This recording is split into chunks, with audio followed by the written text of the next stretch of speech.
Mon ami d'enfance a volé la carte de crédit de ses parents contenant 500 000 $ pour rencontrer un ami en ligne. J'y ai alerté sa famille qui a gelé le compte à temps et l'homme s'est fait casser une jambe par des créanciers. Mon ami d'enfance a pleuré en s'excusant disant qu'elle avait été manipulée quelques années plus tard. Nous avons franchi ensemble le seuil de la mariage. La nuit de noces après m'avoir enivré, elle m'a poussé du 3e étage de la villa. Je me suis brisé la colonne vertébrale et suis devenu tétraplégique le jour de notre divorce. Elle m'a demandé avec suffisance: maintenant tu connais la souffrance du handicap. En rouvrant les yeux, un message venant d'elle s'affichait sur l'écran de mon téléphone: Ethan, je vais rencontrer Jax. Je me suis levé brusquement du lit et ai étiré mes bras et mes jambes. Cette sensation de liberté retrouvée m'a donné envie de pleurer. Dans ma vie précédente, Chloé Davis m'avait poussé du 3e étage, brisant ma colonne vertébrale et endommageant gravement mes nerfs, me privant ainsi de la parole. La seule chose que je pouvais faire chaque jour était de rester immobile sur mon lit d'hôpital à fixer le plafond dans une torpeur sans fin. La nuit de mon accident, Chloé avait sangloté en racontant aux policiers venus enquêter que j'y avais trop bu pendant le mariage et qu'en rentrant à la maison j'y avais insisté pour célébrer avec du champagne supplémentaire. Voyant mon enthousiasme débordant, elle n'avait pas eu le cœur de me refuser. Pendant qu'elle était allée chercher la bouteille, j'y étais tombé accidentellement de la terrasse du 3e étage. Son maquillage à moitié effacé, elle s'était mise à pleurer de plus en plus fort, passant des sanglots discrets à une crise de larmes incontrôlable qui avait attendri jusqu'aux policiers. Oui, qui soupçonnerait une mariée en proie à la douleur. Pourtant j'y ai clairement vu son regard empli de haine lorsqu'elle m'a fixé. À cet instant, j'y ai enfin compris à quel point elle me détestait. Mes parents âgés n'ont pas supporté le choc et tombèrent malades tous les deux, abandonnant complètement les affaires familiales. Avec l'aide de ses parents, Chloé a repris les affaires de ma famille en tant qu'épouse des Miller, tout en transférant secrètement toutes nos ressources et clients. Lorsque mes parents s'en sont rendus compte, il était déjà trop tard. Ayant perdu ma santé et toutes nos possessions, je ne pouvais même plus me payer les soins infirmiers ou la rééducation. Par la suite, elle s'est tenue devant moi, le bras autour de la taille de Jax, et a claqué les papiers du divorce sur mon visage. Il s'embrassait passionnément devant moi sans aucune retenue, me humiliant sans vergogne. La rage m'a fait voir noir et je suis tombé dans les ténèbres. Chloé et moi avons grandi dans le même quartier et avons toujours été camarades de classe. Nos parents ont profité de la prospérité économique. Mon père s'est lancé dans les affaires et a fait son premier pactole. Comme l'entreprise avait besoin de main-d'œuvre et que nos familles étaient très proches, mon père a pris Davis comme associé. La famille Davis s'est ainsi enrichie. Chloé et moi étions enfants uniques. Contrairement à moi, un garçon, elle était la perle rare choyée par ses parents depuis l'enfance. On peut dire qu'elle était ma première amoureuse. Elle ressemblait à une poupée de porcelaine délicate et diaphane, toujours vêtue de jolies robes de princesse, tirant le péan de ma veste et un air câlin en disant d'une voix douce: frère Ethan, emmène-moi jouer avec toi. Après que nos deux familles eurent fait fortune, nous achetâmes des villas dans le même quartier huppé. Lors des averses estivales, elle avait pris l'habitude de se réfugier sous mon parapluie. Quand la neige hivernale tombait, elle glissait naturellement ses mains dans mes poches pour se réchauffer. J'y éprouvais de l'affection pour cette compagne d'enfance capricieuse et adorable, une tendance née des années des habitudes, comme si tout cela allait de soi. Je croyais qu'elle ressentait la même chose pour moi jusqu'à ce qu'elle rencontre Jax en ligne. Jax était très beau, avec des yeux fins et des cheveux blonds éclatants. À première vue, il ressemblait à s'y méprendre à une star de K-pop. Jax disait travailler dans le commerce international et devait souvent se rendre à l'étranger pour inspecter des marchandises. Il rapportait régulièrement de petits cadeaux à Chloé. Il maîtrisait parfaitement l'art de la romance. Il réservait à elle l'avance dans les restaurants les plus prisés, puis prenait un vol de plusieurs heures juste pour apparaître soudainement devant elle et lui faire une surprise. Après un dîner aux chandelles partagé à deux, il choisirait de s'éclipser au moment où elle serait la plus émue et la plus réticente à le voir partir. Il faut dire qu'il s'y prenait à merveille. Chloé en était follement éprise, allant jusqu'à l'appeler chérie avec tendresse lors de leur conversation. Prétendre que je n'étais pas blessé aurait été un mensonge, mais après tant d'années d'amitié, j'y étais prêt à lâcher prise avec bienveillance et à lui souhaiter du bonheur jusqu'à ce que je tombe par hasard sur leurs échanges. Chloé ne cessait de demander à Jax pourquoi il semblait si morose ces derniers temps. Dès le début, Jax jouait les mystérieux puis finissait par se faire désirer. Rien de grave, juste des problèmes professionnels, une petite rupture dans la chaîne de financement. Ne t'inquiète pas Chloé, je vais m'en sortir, le déficit est d'environ 500 000 je dirais. Je suis vraiment désolé de t'avoir inquiété Chloé, tu m'as apporté une aide si précieuse, je te le rendrai toute ma vie. Comme prévu, quelques jours plus tard, Chloé m'a annoncé qu'elle comptait se rendre dans une autre ville pour retrouver Jax. Mon cœur s'est serré en apparence, je n'ai rien dit, me contentant de lui recommander d'être prudente en chemin, ce qu'elle a accepté d'un air distrait. Dès son départ, je me suis immédiatement rendu chez les Davis et Madame Davis ont été surpris de me voir. Ethan, Chloé nous a dit qu'elle partait en voyage avec quelques amis. Je leur ai demandé de vérifier rapidement leur compte bancaire et carte. Peu après, Madame Davis est sortie la tête lourde et les jambes flageolantes. Chloé a pris cette carte de 500 000 $, c'était la compte que je devais verser sur le compte de l'entreprise demain. Heureusement, je m'en suis aperçu à temps. Davis a immédiatement appelé la police et informé la banque pour geler la carte bancaire. Chloé a été ramenée par les policiers. Face aux reproches de ses parents, elle a pleuré avec une immense détresse. Je suis désolé, il m'a lavé le cerveau, je sais que j'y ai eu tort. Heureusement que Ethan est prudent, sinon tu te serais fait avoir par cet escroc. Madame Davis a passé la main sur son cœur en hochant la tête avec approbation. Heureusement que Ethan a toujours veillé sur toi. Elle leva son visage, ses yeux embués de larmes clignotants tandis que des pleurs en cascade coulaient sur ses joues. Elle prit ma main et la secoua doucement. Je suis désolé Ethan de t'avoir inquiété. Heureusement que tu es là. À partir de ce jour, Chloé commença à me témoigner de l'affection. Je crus qu'elle avait enfin reconnu ma valeur. Plus tard, sous les bénédictions et le regard de nos proches, nous entrâmes dans la salle des mariages unis par les liens sacrés du mariage. Ce ne fut qu'après le mariage que la vérité éclata. Je découvris alors que privé de ses 500 000 $, Jacques s'était fait écraser une jambe par des créanciers lui laissant un handicap à vie. Pour cela Chloé m'a haï à mort au point de passer 2 longues années à orchestrer une vengeance contre moi et même contre toute ma famille. Alors que je sombrais dans mes souvenirs, mon téléphone vibra à nouveau annonçant 2 nouveaux messages. Ethan, Jacques vient de me proposer de nous voir à la gare ce week-end, j'y ai tellement hâte. Je réfléchis un instant avant de taper quelques mots sur mon téléphone OC et Supervaille. Puis j'y ai éteint mon téléphone en vitesse. J'y avais réservé un voyage en croisière de luxe pour mes parents en leur disant que c'était un cadeau des anniversaires anticipés. Une fois tout arrangé, je me suis précipité dans un café communautaire non loin de chez moi, choisissant une place près de la fenêtre. J'y ai vu Chloé avec son téléphone faire les 100 pas devant chez moi, sonner à ma porte puis ressortir avec une expression déçue. Je suppose qu'elle voulait sûrement me demander de lui servir de bouclier. 2 heures plus tard, Hélène n'a certainement pas pu attendre plus longtemps et a pris seule un taxi avec sa valise. J'y ai éteint mon téléphone en vitesse et déménagé dans un autre appartement pour y séjourner temporairement. Le soir, en allumant mon téléphone, j'y ai été submergé par un flot de messages non lus. Ethan, je veux dire à mes parents que je pars en voyage avec toi et quelques amis pour quelques jours. Tu es à la maison, pourquoi tu ne réponds pas à mes messages? J'y ai encore quelque chose à te dire. Pourquoi ton téléphone est éteint? Je n'ai plus le temps, je pars des abords, couvre-moi auprès de papa et maman, tu es la meilleure. En plus de celui de Chloé, il y avait aussi celui de M. Davis. Il m'a demandé si Chloé était partie en vacances avec moi et M a dit de bien prendre soin d'elle. Je n'ai pas répondu. Dans ma vie précédente, toute notre famille avait traité la famille Davis comme la nôtre. Mon père avait initié M. Davis à son métier, permettant ainsi à la famille Davis de s'enrichir. J'y avais de l'affection pour Chloé et traitais sincèrement M et Madame Davis comme mes propres parents. Mais après que Chloé m'eut piégé, leur premier réflexe n'avait pas été de me sauver mais plutôt de protéger leur précieuse fille. Par la suite, ils avaient ensemble vidé les ressources de ma famille. Ils étaient tous complices, pas un seul et n'était bon. Tout en y repensant, un sourire froid et m'échappa malgré moi. En ouvrant l'Instagram de Chloé, j'y ai rapidement fait défiler ses dernières publications. Habitué aux douceurs en série, c'est pourquoi la sincérité maladroite m'aime tant. Parce que mon cœur garde l'image d'une personne parfaite, tous les autres me semblent insuffisants. Cette vie est déjà si courte, quelle joie sans toi, désormais je braverai toutes les règles pour toi. La photo montre la silhouette élégante de Jacques portant ses bagages, leurs mains étroitement enlacées ainsi que quelques paysages et plats savoureux croisés en chemin. Je ne suis qu'une tendresse en série tandis que Jacques incarne une sincérité maladroite. Je ne suis qu'un figurant presque insignifiant. Jacques égale unique note parfaite. Cette mise en contraste est plutôt habile. Je suis curieux de voir quelle fin attend ce couple des amoureux dans cette vie. Le soir, mon téléphone a sonné frénétiquement, c'était le numéro de Chloé. J'y ai coupé mais elle a rappelé à cette heure si elle devrait être en train de passer un moment doux avec Jacques. Comment a-t-elle le temps de m'appeler? Je n'ai pas pu résister à ma curiosité et j'y ai décroché mais c'était un homme au ton hostile qui a parlé. Allô Ethan Miller, c'est SAT et qui pour cette nana? 4 On peut dire que nous sommes voisins? Oui, pourquoi voisins? Répéta TL avec méfiance avant de passer en haut-parleur. La voix tremblante de Chloé teintée de larmes se fit alors entendre. Ethan, tu es enfin réveillé, sauve-moi et s'il te plaît. Ethan, pourrais-tu me transférer 50 000 $?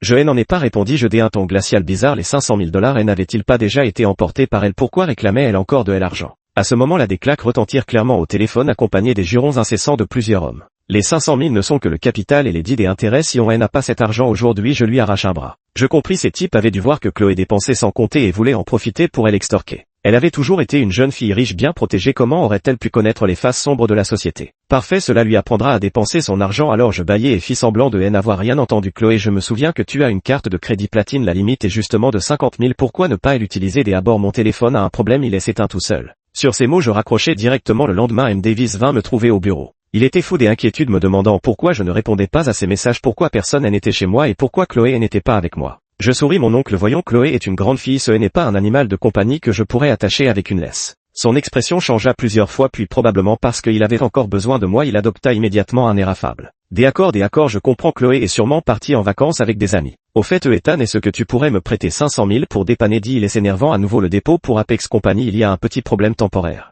Je haussai un sourcil, apparemment il avait déjà remarqué que les 500 000 avaient disparu comme par magie. Oncle Davis, ces 500 000, vous comptez les emprunter à titre personnel ou au nom de l'entreprise? Ma question le prit au dépourvu. J'y ajouté à titre personnel. Je n'ai pas une telle somme. Si c'est au nom de l'entreprise, nous devrons signer un contrat. Pour le projet en collaboration avec Apex, je propose d'investir ces 500 000 en tant qu'apport en capital, ça vous va? Cette fois y compris son visage bouffi vira instantanément au rouge bordeaux. Apex est un leader dans l'industrie avec des procédés avancés, une extrême précision dans ses produits et une réputation irréprochable, ne retardant jamais les livraisons. Leurs produits sont toujours en forte demande. Pour établir un partenariat avec Apex, la famille Davis a dû déployer beaucoup d'efforts et user de ses relations. Maintenant que j'y ai clairement exprimé mon intention de prendre ma part du gâteau, la famille Davis ne peut qu'être réticente. Mais sans mes 500 000 $, il lui sera probablement difficile de continuer à collaborer avec Apex à l'avenir. Ethan, ce n'est pas très correct de ta part, tes parents sont au courant. Je me levai avec mépris sans la moindre politesse. Oncle Davis, après toutes ces années dans les affaires, vous devriez savoir que business is business. Si vous évoquez mes parents, sans eux vous ne seriez probablement pas là où vous en êtes aujourd'hui. Tutoie très bien. Son visage passa du rouge au blanc sous l'effet de la colère. Je n'aurais jamais cru que malgré ta relation avec ma Chloé tu puisses profiter ainsi de la situation.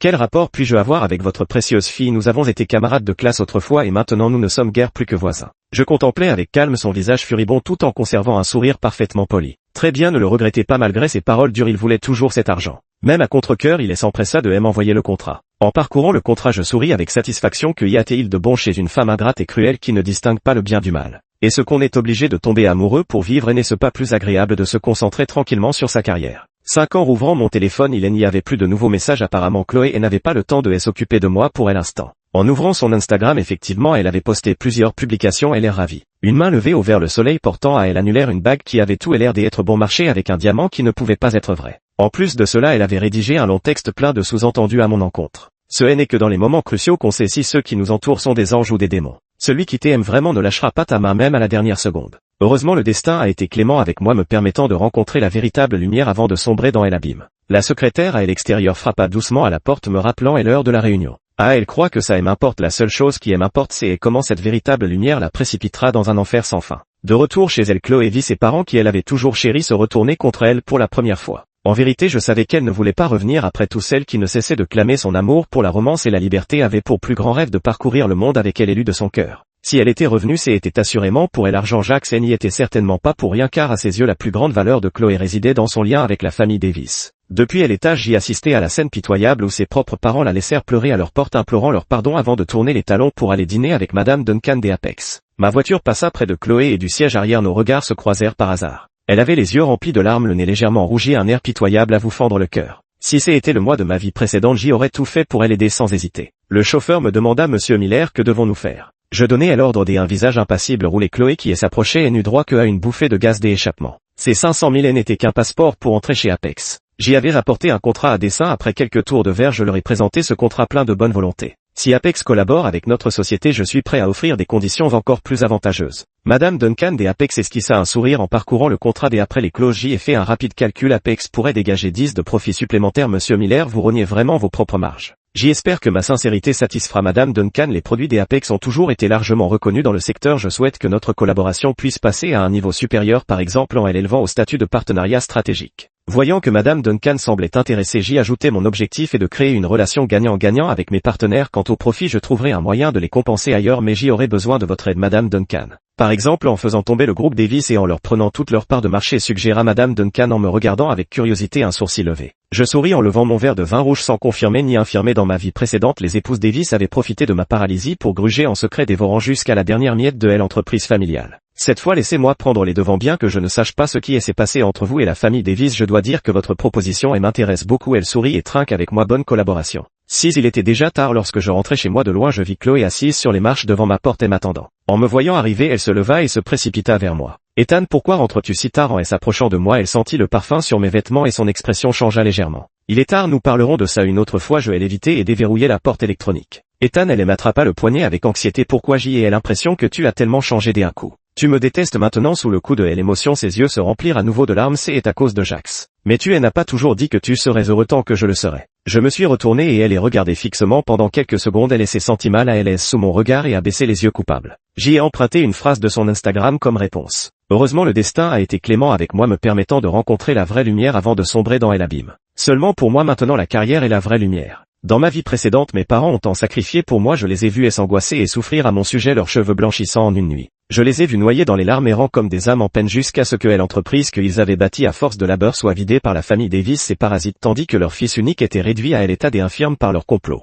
Dans cette vie, je vivrai pour moi et pour eux. Pour aimer les autres, il faut d'abord s'aimer soi-même avant de chercher, et l'amour assure ta subsistance. Si tu fleuris, les papillons viendront d'eux-mêmes. Si c'est pour emprunter de l'argent, oublie ça, je ne suis pas un distributeur automatique. Je me suis dégagé de son étreinte, me suis retourné pour fermer la porte sans oublier de lui souhaiter une bonne nuit. Sans me soucier le moins du monde de son expression déconfite. 50 000 n'était pas une petite somme et cet argent avait disparu sans laisser de traces. M. Davis avait finalement choisi d'appeler la police. Chloé, elle avait appris trop tard. Sous l'insistance de M. Davis, la police avait rapidement retracé la destination de ses fonds, aboutissant finalement à un certain Vince, ce fameux créancier. Très vite, Vince fut arrêté. En plus d'être accusé de prêt usuraire et de recouvrement violent illégal, il fut également reconnu coupable d'avoir organisé des jeux d'argent clandestins et de contrebande de produits interdits. Il devait bientôt être traduit en justice. Mais les 500 000 $ avaient déjà disparu dans les méandres du blanchiment des argents et étaient irrécupérables. Les Davis ne pouvaient croire que leur fille, qu'ils avaient toujours chérie comme un joyau, avait pu fréquenter ce genre de personnes. Chloé endossa toute la responsabilité, affirmant qu'elle avait été trompée par des amis avec qui elle était sortie. Les Davis grinçaient des dents de rage mais ne purent rien faire et finirent par bloquer sa carte de crédit. Et les 50 000 $ de dette sur la carte de crédit de Chloé n'étaient toujours pas remboursés, ce qui allait bientôt lui valoir des poursuites judiciaires de la part de la banque. Avant même qu'elle n'ait le temps de s'inquiéter à ce sujet, une chose bien pire arriva. Comme Vince avait été arrêté, ces hommes lancèrent un ordre d'exécution contre Jax, jurant de venger leur chef. Jax n'osait plus rester sur place et n'eut autre choix que de venir se réfugier chez Chloé dans la nuit. En rentrant du travail dans ma voiture, je les ai vus s'étreindre passionnément dans un coin sombre de la villa des Davis. Peu après, ils sont entrés main dans la main par la porte principale de la maison des Davis. Cependant, les époux Davis n'étaient pas satisfaits de Jax. Bien qu'ils ne fussent pas des modèles de vertu, ils avaient tout de même roulé leur boss dans les affaires pendant des années et n'étaient pas aussi faciles à berner que Chloé. Quelques politesses et questions habiles autour de la table suffirent à révéler que le prétendu commerce international de Jax n'était qu'une fumisterie. M. Davis ordonna sans ménagement à Chloé de rompre avec Jax. Cette nuit-là, une rare guerre familiale éclata chez les Davis. Plus tard, j'y appris par des voisins que leur dispute avait duré très tard dans la nuit, si tard que les voisins avaient fini par se plaindre. En entrant, je vis immédiatement Chloé menacer ses parents avec un couteau pointé sur sa propre gorge. S'ils insistaient pour la forcer à rompre avec Jax, elle se suiciderait sur le champ devant eux. Tout cela se termina avec M. Davis sur le point de faire une crise cardiaque sous le coup de la colère, tandis que Jax partait fièrement le bras autour de Chloé.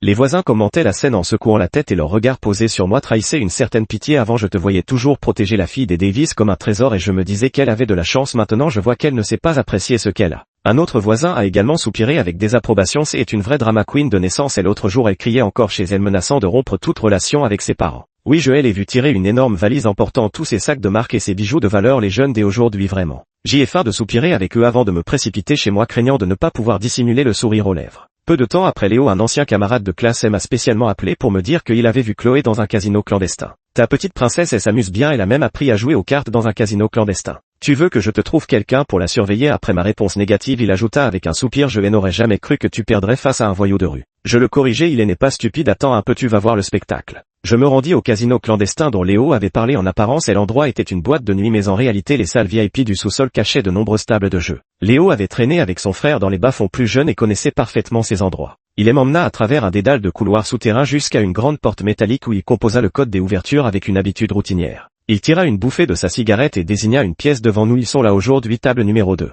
Chloé avait coupé ses longs cheveux des ébènes très courts et les avait teintés d'un rouge flamboyant. Une veste courte cloutée entr'ouverte laissant entrevoir un débardeur moulant et échancré. Décidément, l'environnement ne transforme pas seulement le caractère mais aussi le sens esthétique. En quelques jours à peine, elle était passée d'une élégante héritière distinguée à une rebelle des rues. Sans Léo pour me la désigner, je l'aurais presque reconnue. Jax mâchait nonchalamment son chewing-gum tout en se penchant pour murmurer quelque chose à l'oreille de Chloé. On pouvait voir qu'elle serrait les cartes avec force, son visage empreint de tension, le haut du corps légèrement penché en avant, les épaules même remontées. Au fur et à mesure que les joueurs révélaient leurs cartes, et l'expression de Chloé passa de la tension à la surprise. Elle claqua ses cartes sur la table et se leva d'un bond en poussant un cri d'excitation. On a gagné, déclara Jax en l'enlaçant avec autorité avant de lui imprimer un baiser fougueux sur la joue. Un sourire canaille aux lèvres, il l'aida à ramasser les jetons. Alors je ne t'avais pas menti, j'y ai consulté un voyant qui m'a dit que ta chance était au zénith ces jours-ci, il fallait profiter de l'occasion pour rafler la mise. Chloé survoltait comme sous l'effet d'une injection d'adrénaline, arborait des joues écarlates sous l'effet de l'excitation. Pour le tour suivant, elle n'hésita pas une seconde à miser une montagne de jetons. Je murmurai à Léo combien Jax touche en commission pour avoir amené une cliente comme Chloé. Ça dépend mais au moins 10% c'est sûr. Apparemment Jax était retourné à ses vieilles habitudes finançant ses jeux par les jeux.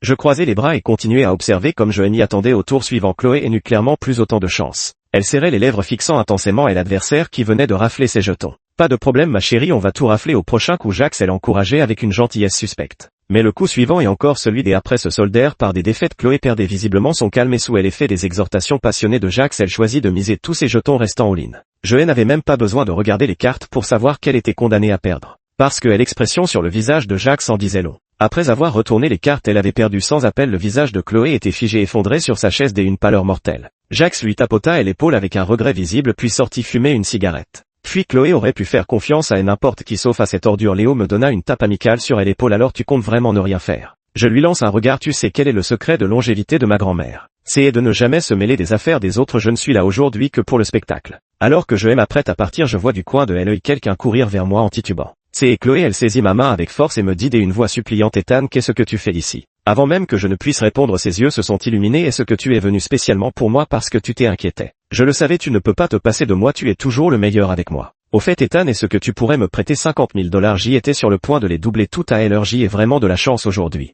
Je retirai discrètement ma main en souriant, désolé, je n'ai pas d'argent. 20 000 c'est bon aussi, non 10 000 suffiront. Elle a de nouveau agrippé ma manche, ses yeux grands ouverts suppliants. Pas un centime, j'y ai reculé d'un pas en fronçant les sourcils. Mademoiselle Davis, vous froissez mes vêtements. Alors pourquoi êtes-vous venu vous ennuyer à ce point? Ses yeux rougissaient de colère. J'y ai entendu dire qu'il y avait un bon spectacle gratuit ici. Maintenant que la pièce est terminée, je devrais partir. Ethan Miller, je t'ai supplié à ce point et tu refuses encore de m'aider, cria-t-elle désespérée. Une misérable somme de 10 000 $ pour toi, ce n'est rien, non. Je me retournai et la dévisageai froidement. Facile à dire, as-tu déjà gagné ne serait-ce qu'un dollar de tes propres mains? Dans ma vie précédente, la famille Davis avait prospéré grâce à la mienne. Elle avait grandi dans l'opulence, choyée comme un joyau par les deux familles, avec des domestiques et s'occupant de son moindre besoin à l'extérieur. C'était moi qui réglais tout pour elle. Elle n'avait jamais eu à se soucier de quoi que ce soit. J'y ai offert le meilleur de ce que je pouvais donner avec tout mon cœur et en retour j'y ai reçu sa haine la plus profonde. Je me retournai et partis. Elle voulut encore me poursuivre, mais comment le casino aurait-il pu la laisser partir? Plusieurs colosses lui saisirent immédiatement les épaules et la traînèrent de force à l'intérieur. Elle se débattait, les cheveux en désordre, la voix rauque, ses larmes se mêlant au maquillage et traçant deux sillons boueux sur son visage.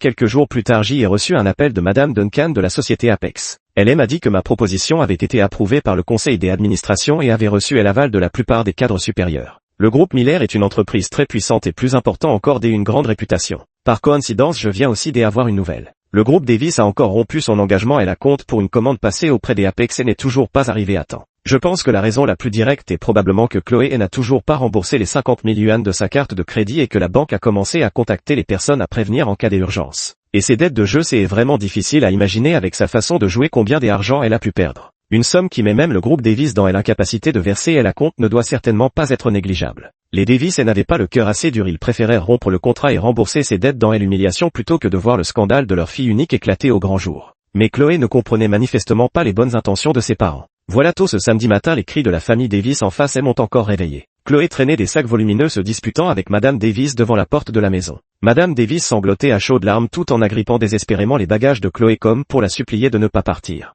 Les cheveux courts rouges flamboyants de Chloé brillaient particulièrement au soleil alors qu'elle se disputait à voix haute avec ses parents. C'est vous qui avez peur que les autres sachent, c'est vous qui tenez à votre réputation, moi je n'ai rien à craindre. En quoi est-ce un scandale? Osez aimer courageusement, sortez donc vos esprits étriqués pour qu'ils prennent l'air. Je veux être avec Jacques, si vous ne l'acceptez pas alors ne me reconnaissez plus comme votre fille. M. Davis, fou de rage, se frappa la poitrine en s'écriant: Chloé, regarde dans quel état tu es réduite maintenant. Chloé éclata d'un rire insolent. Voilà ce que j'aime, être courageuse en amour, libre comme elle est. Tout en parlant, elle tira violemment sur le sac à dos qui se déchira instantanément, répandant sur le sol des vêtements multicolores. Les fenêtres alentour laissèrent apparaître l'une après l'autre des têtes curieuses. Madame Davis n'en pouvait plus, se couvrant le visage, elle s'effondra en sanglots. Chloé jeta avec dédain le sac à dos déchiré par terre. Je ne vous ai jamais demandé de rembourser ma dette, c'est vous qui avez voulu. De toute façon, ce qu'ils font est illégal et Jacques a dit qu'il ne pourrait rien me faire même si je ne remboursais pas. Que importe une petite erreur, je serai à ses côtés pour qu'il relève la tête et quand ce jour viendra, vous le regretterez tous. Elle tourna son visage vers la fenêtre de ma chambre au 2e étage et me fixa avec une expression féroce. Clairement, ces mots m'étaient destinés. J'y ai même applaudi sincèrement son courage.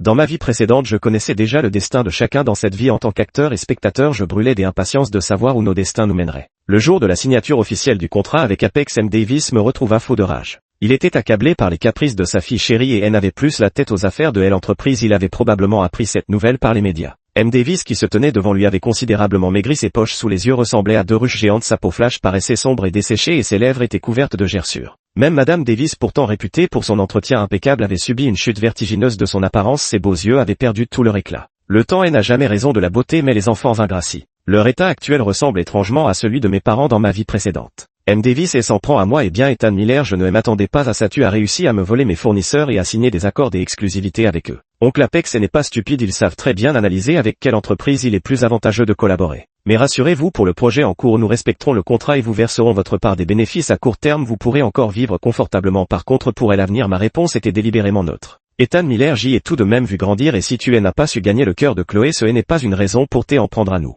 Il avait dû perdre la tête pour sortir des paroles aussi puériles. Je lui répondis en souriant: vous avez sans doute oublié que la famille Davis doit sa situation actuelle à la faveur des Miller. Mais n'oubliez pas qu'en affaires nous restons avant tout des concurrents. Quant au cœur de votre fille, ce n'est qu'une vulgaire babiole dont je me moque éperdument. En parlant de Chloé, j'y ai failli oublier de leur dire. Chloé est partie à l'étranger avec Jacques et pas par des moyens légaux et après les informations fournies par Léo, ils ont probablement immigré clandestinement. Quant à leur destination, bien sûr, il l'a emmené là où ils pouvaient se remplir les poches. Quelques jours plus tard, mes parents qui voyageaient à l'étranger sont soudainement rentrés précipitamment. Je suis allé les accueillir à l'aéroport moi-même et leur ai demandé pourquoi ils n'avaient pas visité plus des endroits. Ma mère m'a tiré à l'écart et elle m'a dit des nerfs graves que c'était Madame Davis qui elle avait contacté. Les Davis, qui tiennent énormément à leur réputation, ont dû vraiment être à bout de ressources pour s'abaisser à les contacter. Il y a quelques jours, la famille Davis a reçu un appel de demande de rançon provenant d'un pays d'Asie du Sud-Est. Un homme avec un accent étranger a déclaré que leur précieuse fille était entre leurs mains et a exigé une rançon d'$1 million.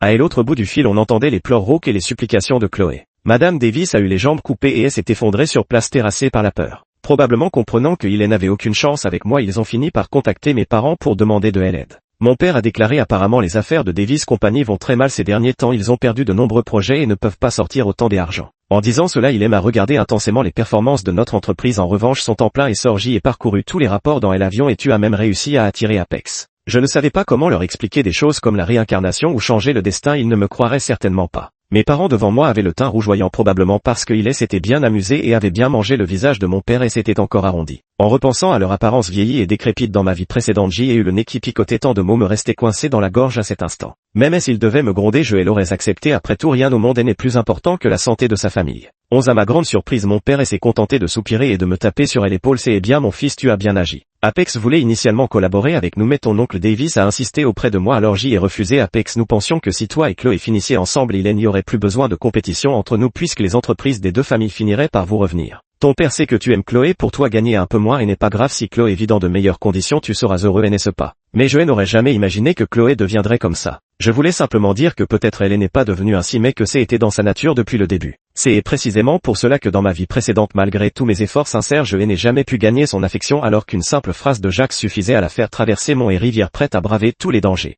Je n'ai pas cherché à lui nuire intentionnellement, la seule chose que j'y ai faite c'est de respecter ses choix et son destin. Sur les conseils de mon père, la famille Davis a porté plainte. Après tout, le fait qu'ils aient osé demander une rançon exorbitante d'$1 million prouve que ces ravisseurs n'étaient pas de simples criminels, ils connaissaient parfaitement la situation de la famille Davis. Je me demande simplement combien Jacques pourra toucher comme commission sur cette affaire. Je me demande aussi si en apprenant la vérité, la foi de Chloé en ce qu'elle appelle le véritable amour s'effondrerait complètement. Je contemplais les documents et les photos que Léo avait dénichés plongés dans mes pensées. Sur les photos on voyait une femme enceinte avec un ventre bien arrondi. 6 mois plus tard, grâce aux efforts de la police, Chloé et plusieurs autres otages ont été secourus avec succès et rapatriés dans leur pays. Il paraît que M. Davis a vendu ses parts dans l'entreprise pour soudoyer un dignitaire local en Asie du Sud-Est. Les sévices inhumains prolongés ont provoqué des troubles psychologiques chez Chloé qui se mettait souvent à pleurer et à crier de manière incontrôlable, diagnostiquée par l'hôpital comme souffrant de troubles de stress post-traumatique. Madame Davis passait ses journées en larmes et s'efforçant de garder courage pour s'occuper de sa fille à la maison. Après avoir vendu ses parts dans l'entreprise, M. Davis n'avait plus les moyens de maintenir son train de vie actuel. Sa famille a déménagé dans un petit appartement en banlieue lointaine.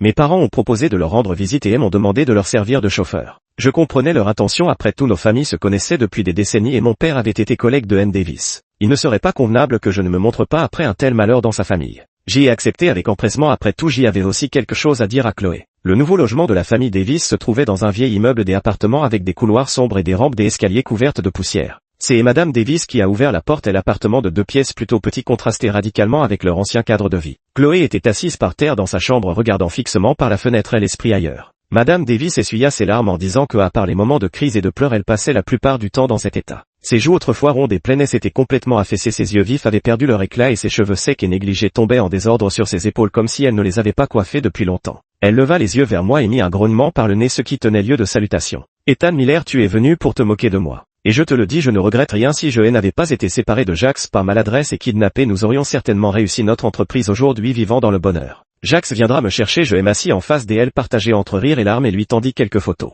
La première photo montrait une femme enceinte qui me regardait perplexe. Elle continua à feuilleter les suivantes. Ses doigts s'arrêtèrent sur la troisième photo puis commencèrent à trembler de manière incontrôlable. Tu ne connais pas cette femme tout à l'heure, mais cet homme tu dois bien le reconnaître. J'y observais sa réaction avec délectation en posant ma question. Bien que ses cheveux blonds caractéristiques étaient éteints en noir, ce visage appartenait sans aucun doute au véritable amour que Chloé ne pourrait jamais oublier. Jacques, sur la troisième photo, il poussait une poussette de la main gauche tout en tenant par la main droite une femme vêtue d'une longue robe. Et cette femme était précisément la femme enceinte sur la première photo. Jacques était à l'origine un escroc sentimental qui vivait de ses charmes, se livrant fréquemment à des arnaques romantiques. Après que sa petite amie soit tombée enceinte, il commença à nourrir l'idée de se ranger. Mais dans ce métier, quand on y est depuis longtemps, il n'est pas facile d'en sortir. Il fallait verser énormément d'indemnités de rupture, alors il a jeté son dévolu sur Chloé. Une fleur de serre choyée par une famille aisée, vaniteuse et naïve, mais surtout dotée d'un cœur rebelle et avide des aventures. Y avait-il cible plus idéale à l'origine? Il comptait se contenter des 500 000 et des poussières, mais la plainte des époux Davis l'avait mis en danger et leurs paroles avaient blessé son orgueil. Il décida de se venger de la famille Davis. Nul doute que sa vengeance fut un succès. Il révéla les origines fortunées de Chloé et la revendit pour plusieurs centaines de milliers, tandis que les affaires des Davis s'effondraient. Sa petite amie était sur le point d'accoucher et les dépenses allaient être nombreuses.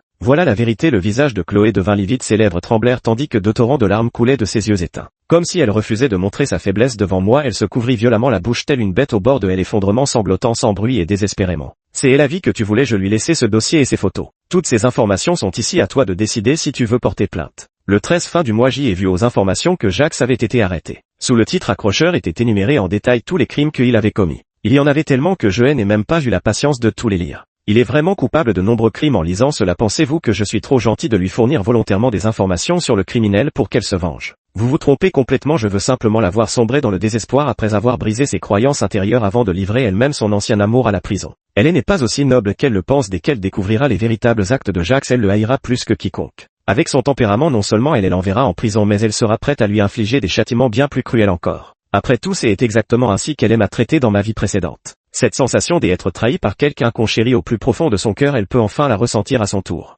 Je suis un citoyen respectueux des lois et plutôt que de me venger physiquement, la destruction psychologique me semble bien plus appropriée. Les premiers produits développés en collaboration avec Apex sont arrivés sur le marché comme prévu, suscitant un énorme retentissement et remportant des innombrables récompenses. Madame Duncan des Apex et moi-même avons également été fréquemment interviewés par divers médias. Un journaliste m'a demandé quels étaient mes projets pour l'avenir. Regardant par la fenêtre le ciel des bleu éclatant, j'y ai pris une profonde inspiration. La prochaine étape consiste à établir ensemble une ligne de production pour mener à bien les travaux de recherche, développement et fabrication. Par la suite, elle s'est tenue devant moi, le bras autour de la taille de Jacques, et a claqué les papiers du divorce sur mon visage. Ce moi qui ne pouvait même pas bouger un doigt tel un oiseau en cage aux ailes coupées. Et aujourd'hui, je peux m'asseoir ici, échanger des idées avec des entrepreneurs et des experts du secteur, parler avec aisance, voyager à travers le monde pour des échanges, des apprentissages, visiter les nouvelles usines pour observer la production. Tenir sa vie entre ses propres mains, voilà la véritable liberté. 14 ans mangeant avec mes parents les informations passées justement à la télévision. Le verdict est tombé pour Jacques et son groupe, il a été condamné à la prison à perpétuité. Ma mère a jeté un regard à la télévision et a dit avec haine bien mérité, ils ont eu ce qu'ils méritaient. Mon père, elle a appelé pour qu'elle l'aide à faire les valises, il m'avait déjà confié l'entreprise en toute confiance. À partir de maintenant, ils allaient voyager et profiter de leurs vacances, passant une retraite paisible.